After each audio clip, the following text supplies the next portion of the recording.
भाजपा प्रदेश अध्यक्ष डॉक्टर राजीव बिंदल की अध्यक्षता में भारतीय जनता पार्टी नाहन विधानसभा क्षेत्र की महत्वपूर्ण बैठक हिंदू आश्रम नाहन में आयोजित की गई। बैठक में नाहन विधानसभा क्षेत्र में लगातार बिगड़ती स्वास्थ्य सुविधाओं, सड़कों की बदहाल स्थिति और सरकारी संस्थानों को बंद किए जाने सहित जनहित से जुड़े विभिन्न विषयों पर विस्तृत चर्चा हुई। बैठक में इन सभी विषयों को लेकर एक प्रस्ताव पारित किया गया, जिसे जिला प्रशासन के माध्यम से राज्यपाल हिमाचल प्रदेश को भेजा गया। बिंदल ने कहा कि कांग्रेस सरकार के कार्यकाल में नाहन विधानसभा क्षेत्र की स्वास्थ्य व्यवस्था को भारी नुकसान पहुंचा है।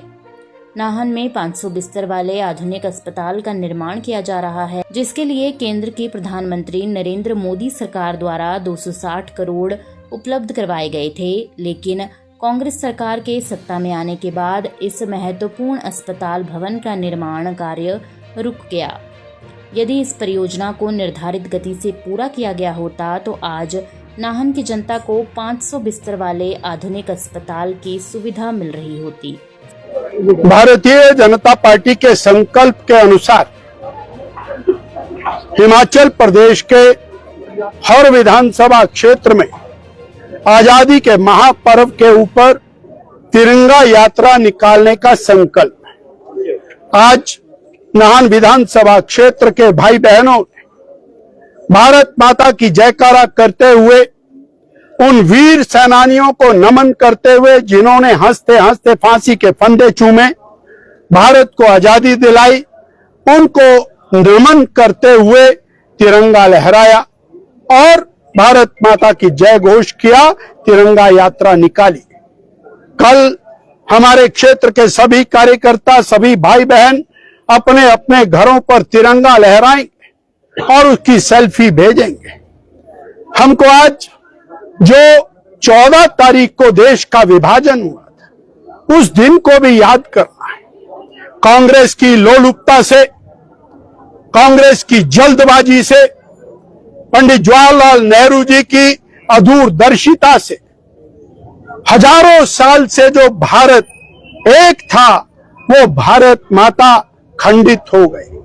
पाकिस्तान बन गया, भारत के 3 टुकड़े हो गए और कांग्रेस ने भारत का विभाजन स्वीकार किया।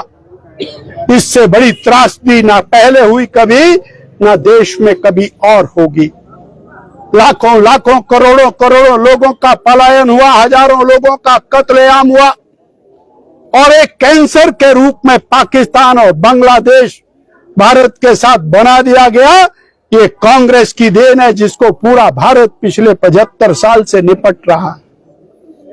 हम भारत के विभाजन की कड़े शब्दों में निंदा करते हैं और उन हजारों हजारों बलिदानियों को नमन करते हैं, जिनका बलिदान केवल और केवल कांग्रेस की अदूरदर्शिता के कारण, भारत के विभाजन के कारण हुआ। आज हम पुनः हिमाचल वासियों को, सिरमौर वासियों को, नाहन वासियों को स्वतंत्रता दिवस की एक बार बधाई देते हुए तिरंगा यात्रा की शुभकामनाएं देते हैं। दूसरा नाहन विधानसभा क्षेत्र पिछले 3.5 पौने 4 साल के अंदर दुर्गति को झेल रहा है। हजारों हजारों मरीज बेबसी को रो रहे हैं। कांग्रेस की वर्तमान सरकार ने और हमारे माननीय विधायक नाहन ने बहुत बढ़िया चलते हुए नाहन मेडिकल कॉलेज को तालाबंदी के कगार पर लाकर खड़ा कर दिया। वो 200 बेड का हॉस्पिटल, जिसको 500 बेड का हॉस्पिटल बन जाना चाहिए था, उसके भवन निर्माण को बंद करके खंडहर में तब्दील कर दिया।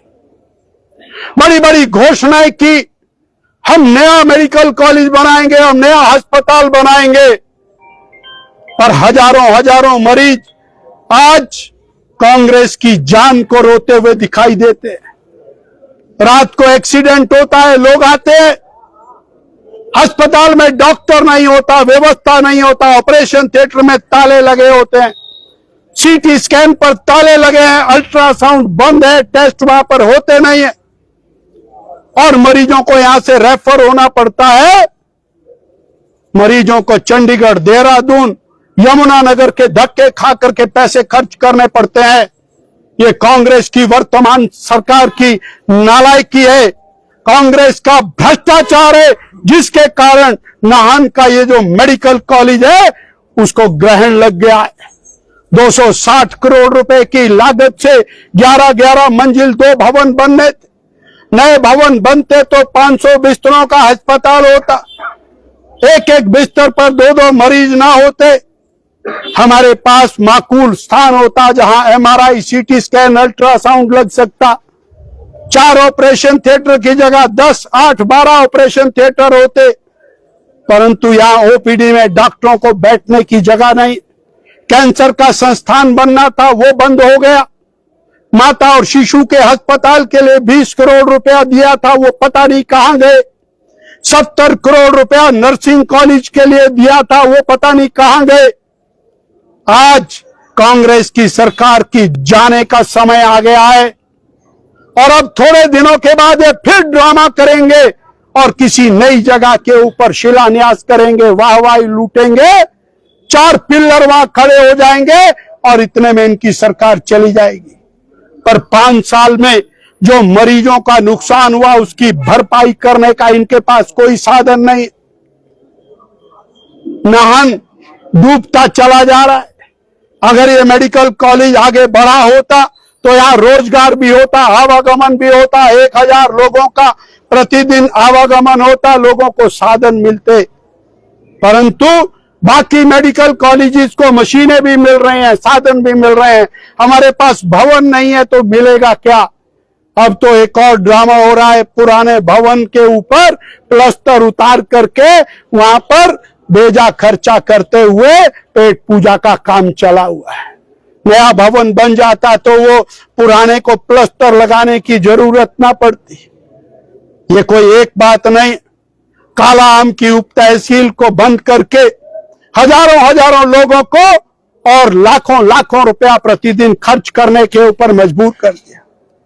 5 गांव में 5 पटवार सर्कल खुले थे। पटवारियों की जो और एक मोनोपोली है उसको तोड़ा गया था, लोगों को घर में सेवा मिल रही थी। हमारे विधायक जी को कौन सा ऐसा और कष्ट हुआ जिसके कारण उन्होंने पटवार सर्कल बंद करके पटवारियों को उठा दिया। प्राइमरी हेल्थ सेंटर खोला गया था पंजाल के अंदर, डॉक्टर वहां बैठा था, बिल्डिंग बना दी थी, दवाइयां मिल रही थी, इलाज हो रहा था। पंजाल की पीएचसी को ताला लगा दिया। तो लोकपुर में लाखों यात्री आते हैं, वहां प्राइमरी हेल्थ सेंटर खोला, दवाइयां मिली, डॉक्टर लाए, उसको भी ताला लगा।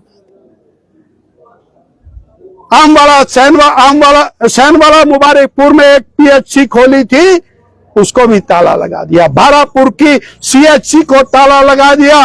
और तो और जमटा में एक वेटनरी थी, उसको भी ताला लगा दिया। दगेड़ा में वेटनरी थी, उसको भी ताला लगा दिया। हमने नई वेटनरी खोली थी देवकापुरला में, उसको भी ताला लगा दिया। नई वेटनरी खोली थी नलका समालका में, उसको भी ताला लगा दिया। क्यारी के दूर दराज क्षेत्र में वेटनरी खोली थी, उसको भी ताला लगा दिया। इनको गरीब बच्चों पर भी दया नहीं आई। दूर दराज के गरीब बच्चे, अनुसूचित ट्राइबल बच्चे, उनके स्कूलों को ताला लगा करके डींगे हाँक रहे हैं। हमने शिक्षा के अंदर बड़ा भारी कीर्तिमान स्थापित कर दिया। एक भी स्कूल हमारे इलाके में नहीं खुला, एक भी कॉलेज नहीं खुला। हमने आईटीआई का कॉलेज खोला था कोलोवाला बुड में, उसको ताला लगा दिया। 6 करोड़ रुपए की बिल्डिंग को वहां भी खंडर में तब्दील कर दिया। इस साल तो इंतहा हो गई जब कोलोवाला बुड आईटीआई में एडमिशन ही नहीं की। कोलोवाला बुड से आईटीआई को उठाया, नाहन में रख दिया, नाहन में ला करके उसको ताला लगा दिया। ये संस्थानों को बंद करने वाली तालाबंदी की सरकार, इसके खिलाफ भारतीय जनता पार्टी ने आज मोर्चा खोला है। हर महीने सड़कों पर उतरेंगे, सड़कों की दुर्दशा के लिए उतरेंगे, पुलों के निर्माण के लिए उतरेंगे, लोगों के अधिकारों के लिए उतरेंगे। और अब जब तक ये कांग्रेस की सुक्खू सरकार इसको उखाड़ नहीं फेंकते हैं, भारतीय जनता पार्टी नहीं रुकेगी। वीडियो से जुड़े रहने के लिए धन्यवाद। हमारे चैनल को सब्सक्राइब कीजिए अभी।